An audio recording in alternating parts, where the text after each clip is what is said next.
C'est un autre épisode d'Awakening Live, Awakening Wednesdays. Jennifer Leclerc, reconnaissante que nous soyons ici pour recevoir Perle. J'aimerais que vous nous rejoigniez sur awakeningprayerhubs.com. Écoutez, si vous êtes dans un pays du tiers-monde, il se peut que nous ayons un parrainage pour vous. Nous sommes maintenant présents dans 120 pays au moment où cet enregistrement est réalisé et nous continuons de grandir. Très bientôt, nous allons devoir essayer d'atteindre chaque ville du monde. Vous pouvez en faire partie. Rendez-vous sur awakeninghouseofprayer.com new et découvrez-en plus sur ce que nous faisons.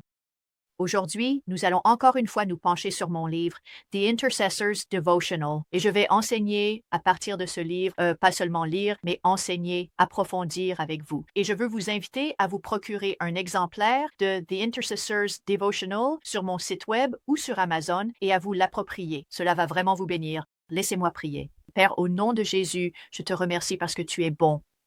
Il n'y a personne comme toi, Jésus. Tu es incroyable, tu es formidable, tu es puissant, tu es saint.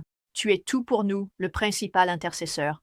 Seigneur, accorde-moi aujourd'hui la parole et donne à ton peuple des oreilles pour entendre, des yeux pour voir et un cœur pour comprendre. Au nom de Jésus, Amen et Amen.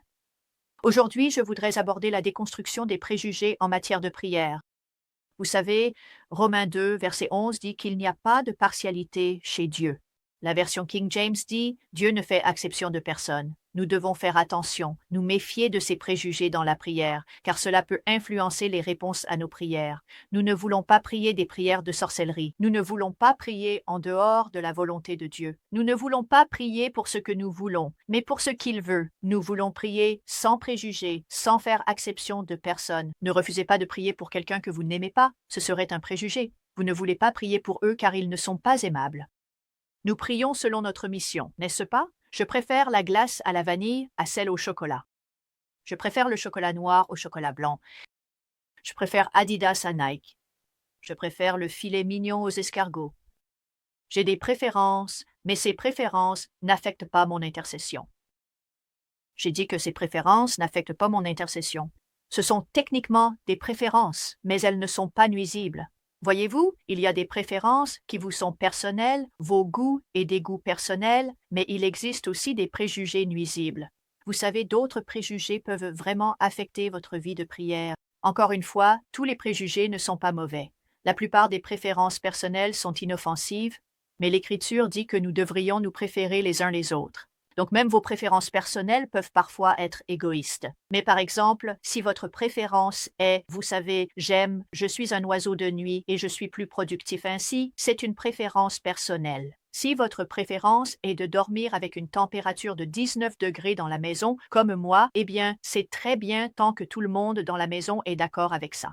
Mais certaines préférences sont mauvaises et, eh bien, certaines préférences peuvent vraiment influencer votre prière d'intercession d'une manière qui n'est pas pieuse. Donc, un biais est une tendance particulière, une orientation, une inclination, un sentiment ou une opinion. Je vais relire cela attentivement. Un biais, c'est une tendance particulière, une orientation spécifique, une inclination, un sentiment ou une opinion, écoutez bien, surtout lorsqu'elle est préconçue ou déraisonnée. Écoutez, il s'agit de sentiments ou d'opinions qui sont déraisonnablement hostiles envers un groupe social donné, c'est ce qu'on appelle un préjugé. Et nous trouvons cela sur dictionary.com. Donc, des études montrent que la plupart des biais sont complètement inconscients.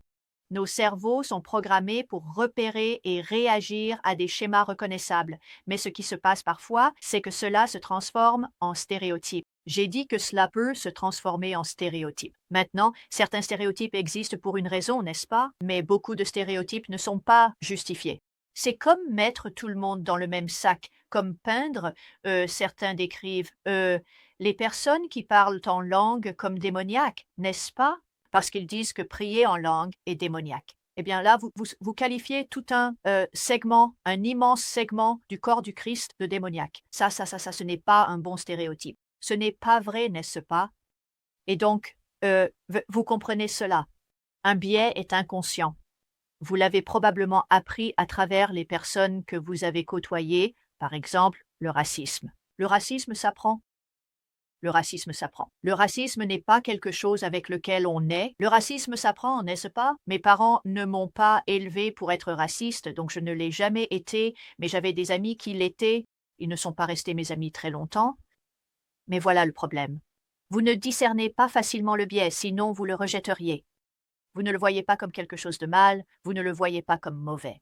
Vous le voyez comme une préférence.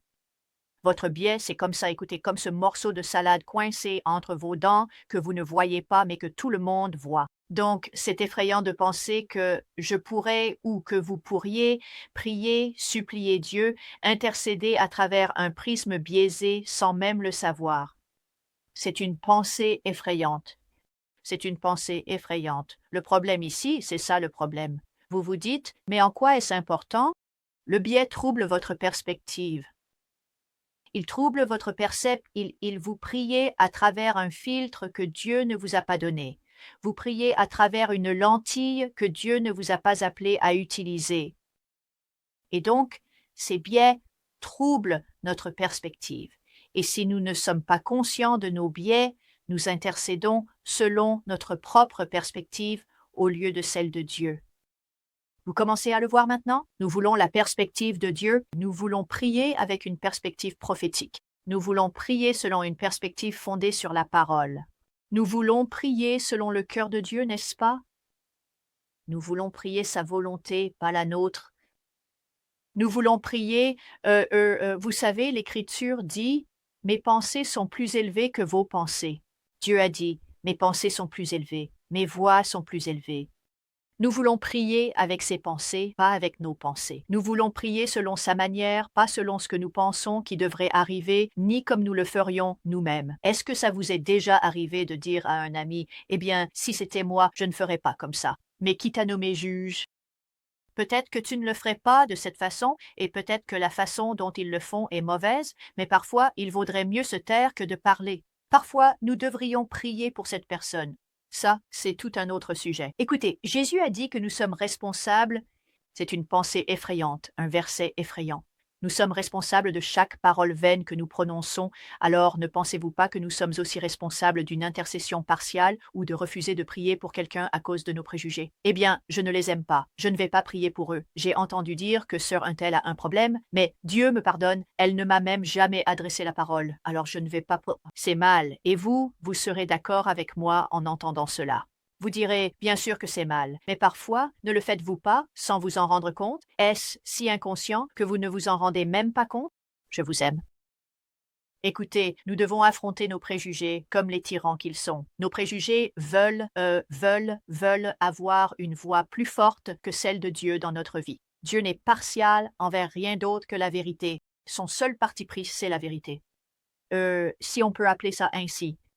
Jacques 1:2, mes frères, ne mêlez pas la foi en notre Seigneur Jésus-Christ, le Seigneur de gloire, à des considérations de partialité.